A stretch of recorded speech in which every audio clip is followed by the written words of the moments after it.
I mean, it's read out loud. Oh, well, that's a bold choice. Passionate about, yes, passionate about. What? Oh, okay. Why on earth are we talking about Heartstopper? Oh my God, what happens next? I have to find out. There are spoilers we are going to freely talk about.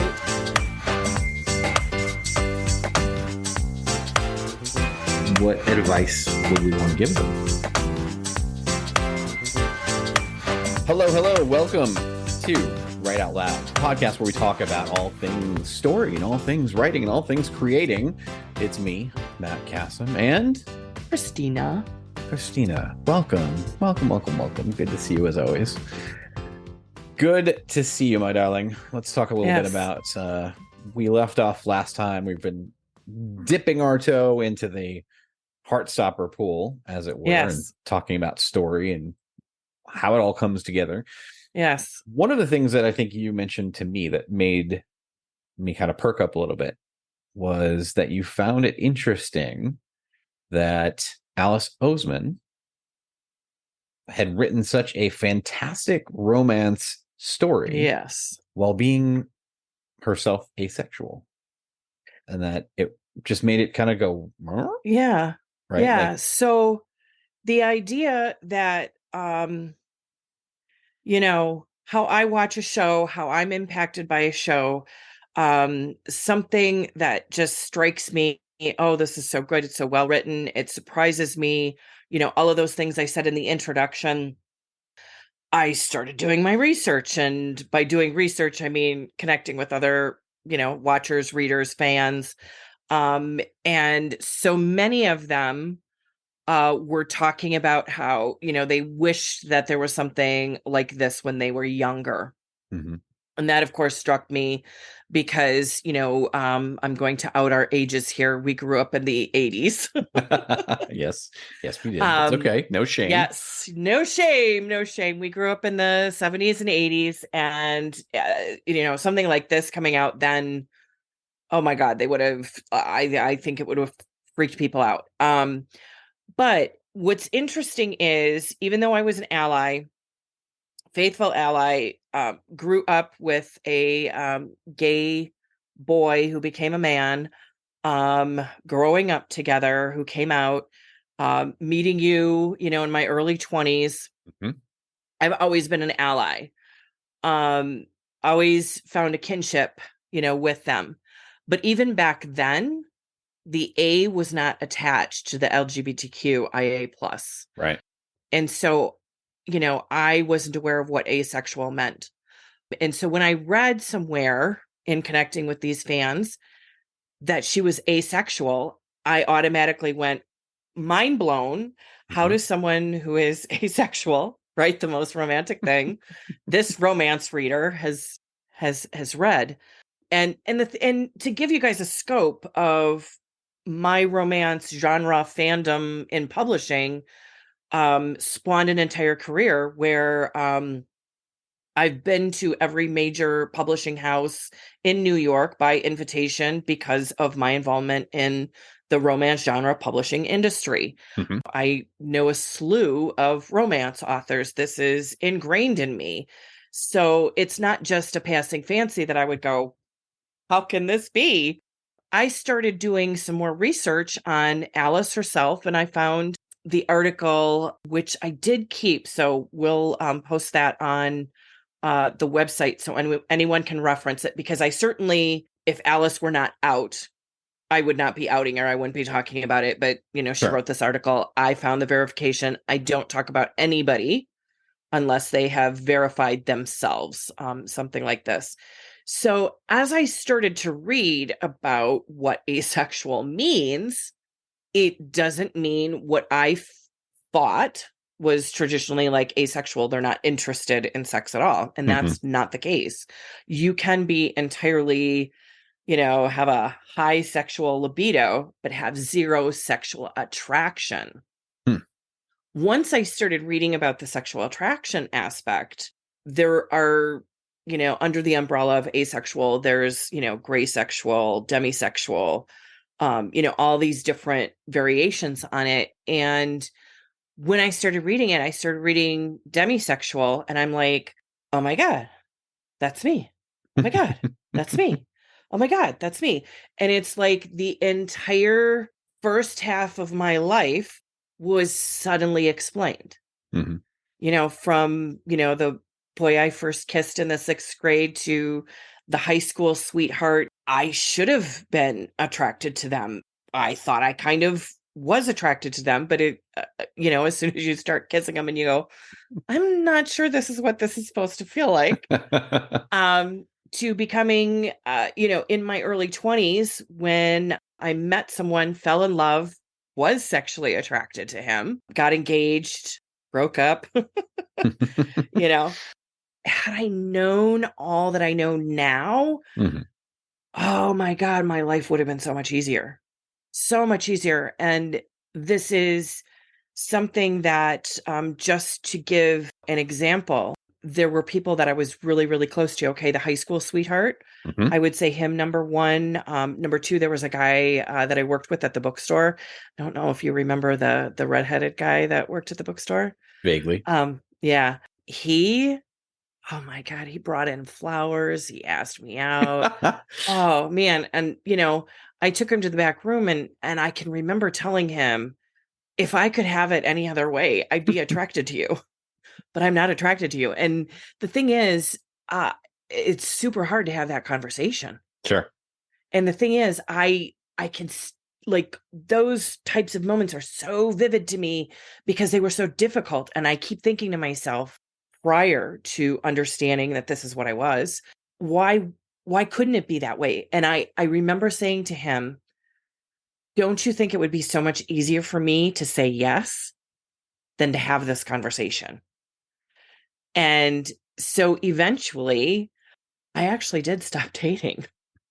Yeah. I stopped because I wasn't feeling it. My life took a different, turn after the breakup. I was swept up in my career. That was a lot of the height of, what I was doing for Borders back then. Just got swept up in, a really great group of friends that I traveled with. And, and again, what's interesting is I kept meeting these gay men. And of course, you are always my top You're gay number man. one. You're number one.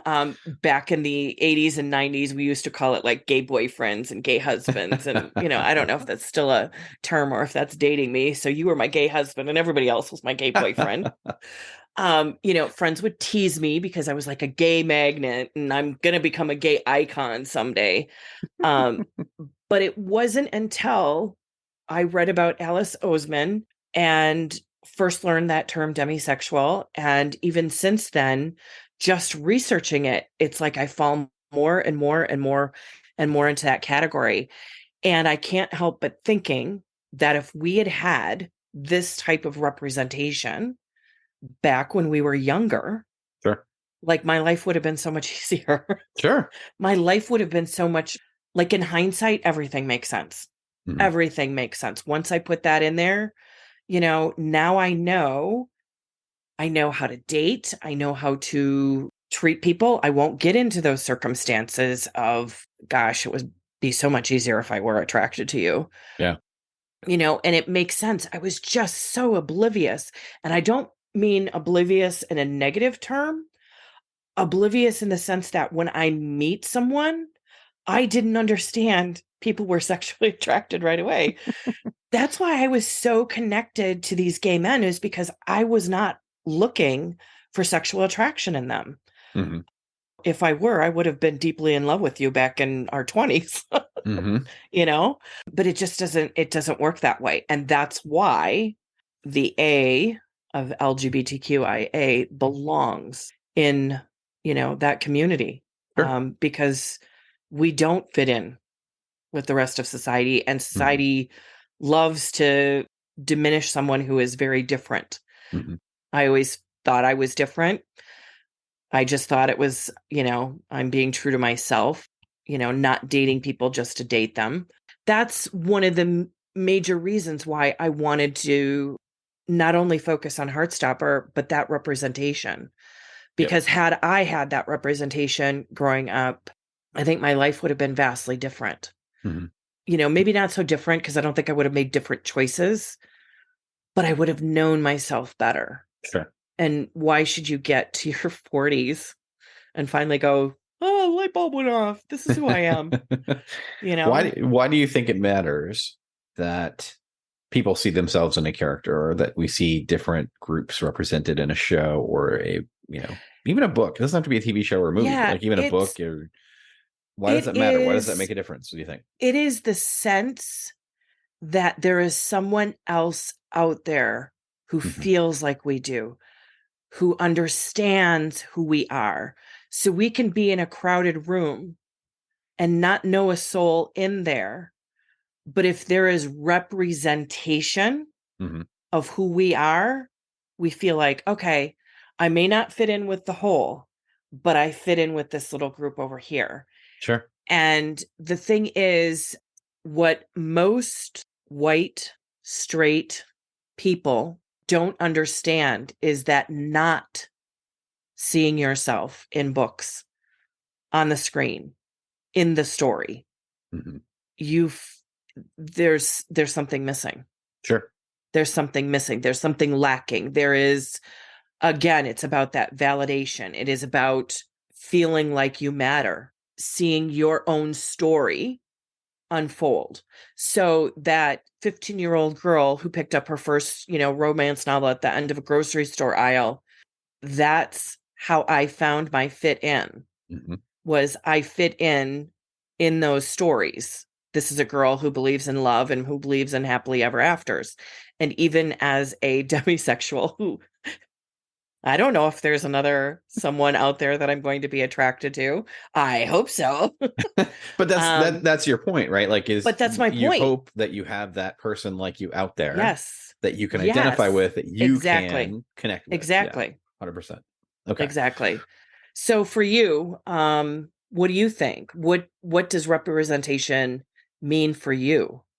No, I agree with you 100%. I think it is about, I mean, people, I think by nature are tribal. So they're always looking to find people that meet how they Connection. identify that, their connection, right? That there's similarities and they all are looking for the same thing and they're all operating in the same way and doing the same things. And we sort of do that from an instinctual basis. And I think we look at that, to your point, in TV as well, or in story. And not I keep saying TV or film, but like story Yeah, in general. story. Like we look for All of those them. characters that we can identify with, so we think, gosh, we're on the right path. Yeah. I'm looking at the right We're things. I'm doing the we're right headed things, headed right? in the right direction. Yeah, Yeah. because story's been so powerful. I think just throughout time, like story is a way to pass along ideas and knowledge, and get people going in a certain direction. And I think for people to look for those things that they can identify with, and they go, oh my god, like this just light bulbs click, right? Yeah, And even back in oral storytelling, oral history before books and anything else, it was still about connection. hmm You'd sit as you say as a tribe hmm and listen to those stories. So it is absolutely about connection. hmm yeah, it's interesting. I was looking back at the amount of LGBTQ stories that have happened now. Again, mostly TV and movies, because that's what I tend to gravitate towards. Most are adapted from books anyway, but from a writing standpoint, it's all the same, right? You're coming up with characters, you're building this whole story that then comes translated in some way. Maybe it's a book, maybe it's a story, maybe it's TV shows. Doesn't matter. But one of the very first shows that actually showed a gay character, 1972, That Certain Summer. It's with Hal Holbrook and Martin Sheen, who played Oh, lovers. interesting. Yep. So a divorced father, Hal Hmm. Holbrook, hides his lover, Martin Sheen, from his teenage son in this movie for ABC, considered the first sympathetic depiction of gay people on television. And So, then in 77, The Jeffersons, Norman Lear, who had already shaken up the yes. staid sitcom, right, with All in Yep. the Family and Yep. Maude, Yep. Yep. learns his army buddy Eddie is now a transgender woman named Edie. Yes. Hmm. Yes. I do remember that. We both were too young Yes. for those shows, but I do remember reruns of The Jeffersons. I was too young to see reruns of All in the Family. That Hmm. didn't come until later. But The Jeffersons, I do remember how groundbreaking that was to have an interracial Hmm. couple as side characters, the neighbors across the way. I don't recall the LGBTQ characters for me. I don't recall first knowing, first being a fan, of course, Will and Grace. And in fact, Yes. Will and Grace was the height of when you and I met. So I used to explain our relationship to everyone as he's the Will to my Grace, because that's what you did. Yep. Yeah, I think that the thing is, I do believe that in storytelling, there has to be someone who pushes the envelope early Hmm. to allow for people like Alice Oseman to become published, to get the TV shows, to do that. Norman Lear is definitely one of the quintessential persons back in that time who pushed that envelope. Hmm. And I do remember that trans character being talked about. I don't remember seeing it, Hmm. but I remember it being talked about. My interesting journey with specifically with the book industry is for a time in between working at my local Walden Books where you and I met to my transition to the home office of Borders was I spent a year working for Suzanne Brockman. Hmm. And at that time, she had two side gay characters who were falling in love. And what's really important, and we've got to get her on the show. And I'm pretty sure that if when I reach out to her, she'll say yes, because she'll love talking about these guys again. But I remember when I was working for her and she started to bring this couple to the forefront. By the forefront, I mean they were no longer going to be side characters and they were going to have their own love story and possibly their own book. And at that time, it was certainly groundbreaking in the sense where she wrote for one of the big publishers. She wrote for Hmm. Random House. There were small press publishers that had gay love stories Hmm. as the central characters, but not one of the big publishers, or at least that she and I could research. We could never quite come out and say, she did the first, but I believe she did the first. Hmm. She did the first with the big mainstream.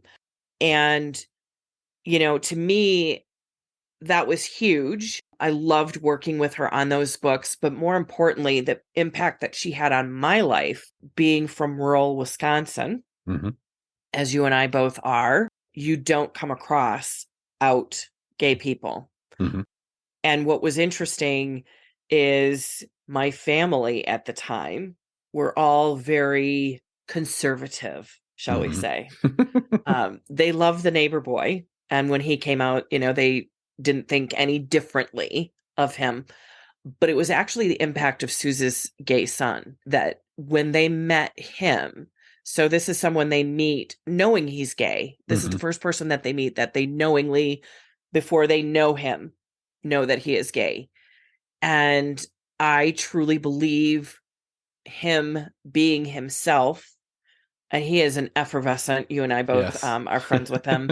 I call him one of the shiny, happy people. He's just one of those people when you're around him, you're like, shiny, happy people. You can't be sad around him. You can't Yes. be unhappy around him. 100%. Yep. And so I think them being around him was vastly important. And if they had read books, watched TV that had these characters in Hmm. it, I don't think it would have taken meeting a real person to be more comfortable with being around gay people. And of course, they knew you too. But let's be honest, your mother and my mother would have loved it, Yes. would have loved, loved, loved it if we were not who we were. That's true. But so they had a different view of you strictly for that reason. They Hmm. didn't have that same view of Suze's son because there was no matchup there. They weren't Yep. ever going to match us. There was, age difference there. Anyway, what I'm trying to get at here is it is super important that people be exposed to different people. Mm-hmm. If you are not exposed to Black, Asian, Hispanic, LGBTQIA, Mm-hmm. Jewish, Muslim, more Christian, everything, everything. Yeah. then you are going to be biased. Mm-hmm. You know, there's no helping it. You're going to be biased. You don't have that interaction. So you either overcompensate or undercompensate and just doesn't go right. Well, it's you make So I you make think assumptions, and then your you make assumptions take assumptions. over, Absolutely. and Absolutely. until they're proven wrong. So it is super, super important that representation happens at younger ages. Mm-hmm. I have never, ever, ever, ever, ever, and will never believe in banning anything, Hmm. including books that should be banned. It doesn't do any good because the minute you start banning stuff, you're going to ban everything. And Well, that's what they've basically done. number one, it also So, just vastly improves the amount of people that want to read it or see it. yeah. Well, I love what Stephen King wrote once Florida started, banning all these books and stuff like that. He said those are the books that you should run to and read and ask yourself, why are these, being banned? I think that's a perfect response. But more importantly, something that I'm not going to talk a lot about because she is a minor, but someone I am related to and love dearly is trans. Mm-hmm. And I think without the exposure for myself in books, TV, all that kind of stuff, I had a lot more than my parents did. So I had a much easier time accepting her. I mean, that to me, it was no matter of acceptance. Sure. And in fact, the thing is, having known her for as long as I have, seeing the transition, seeing everything, I can't see her anything other than girl. Yep. And I wish all people to meet trans people because I question how you can question their transness Mm-hmm. after meeting them because their essence is they're trans. Right. That's just it's who they are. I That's the can core of them. I It's can there's understand why people are confused, and I say that yeah. because they don't understand. They Right. don't have that experience. That's why they're Yep. confused. They don't have that connection. And the minute that you get somebody who you can expose them to, who then all of a sudden becomes a real living, breathing, actual example of this person, Yes. right? That's the only way that they can make those connections. It's the only way people can understand. Yeah. And again, bringing that back to the topic, when that representation happens. So, Yaz specifically, when I watched it, I was thinking of my trans relative Hmm. because this was her seeing herself on the screen done in such a way. And I think this is a much bigger topic. So I think we'll roll this into, another segment and maybe focus specifically on the characters within Heartstopper. But Sure. that is why representation, like as I was watching it, thinking of representation for my relative. Mhm. She is going to see herself at a young age on the screen. Mhm. And the way Alice did it. Alice didn't do it as here's the trans problems. It was so understated. She's transitioned to the girls' school. And we know that the teachers had trouble learning her new identity. Sure. And again, it's so understated. It is so natural. And so this is what it is. And the more natural that sort of representation becomes, Mhm. authentic, natural, part of the story, not the story. Mhm. It's part of the story. It's not the story. And I think next time we should get into that too. You and I have seen this transition because the earlier stories with LGBTQIA specifically is more about the story of coming out. Mhm. Lots of stories focused on that. It was so glorious and genuine to see Alice do this as just natural. It did not feel like a coming out story, even though Nick learns who he is. He's Yep. not out. But it's not about that.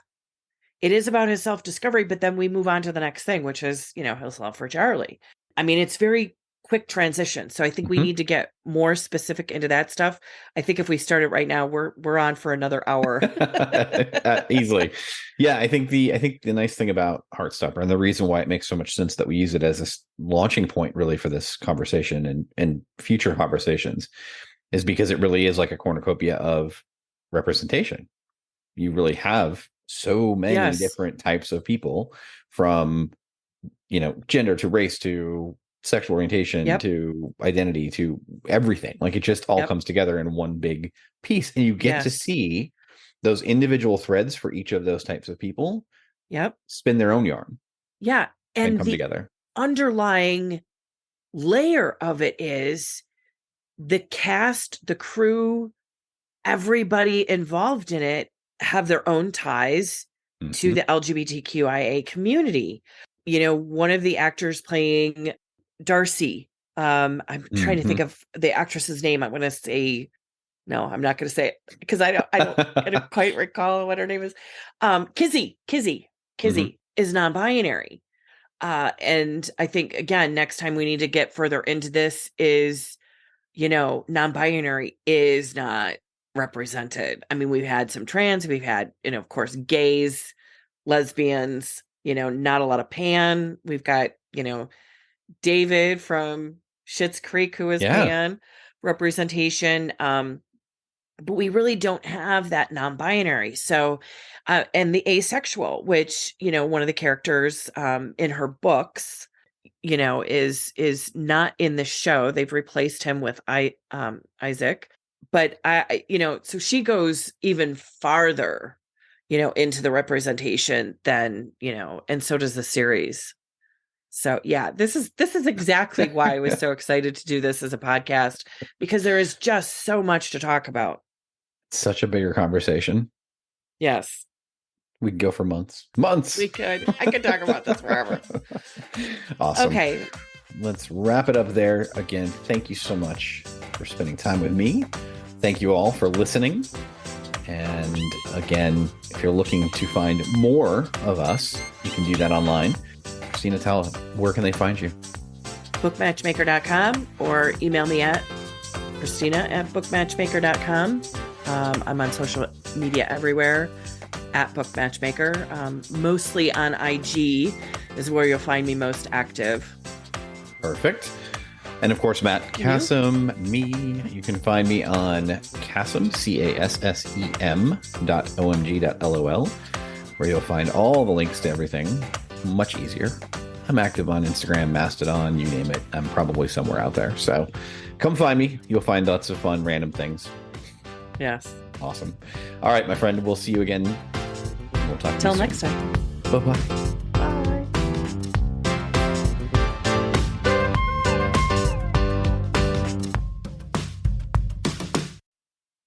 Hey, thanks so much for listening to the podcast. We really hope that you're enjoying every bit of it, but we would love to hear your feedback. Drop us an email either to matt@writeoutloudpod.com or Christina@bookmatchmaker.com. We would love to hear your thoughts. What's working, what's not working, and what do you want to hear more of? Thanks so much. We really appreciate it.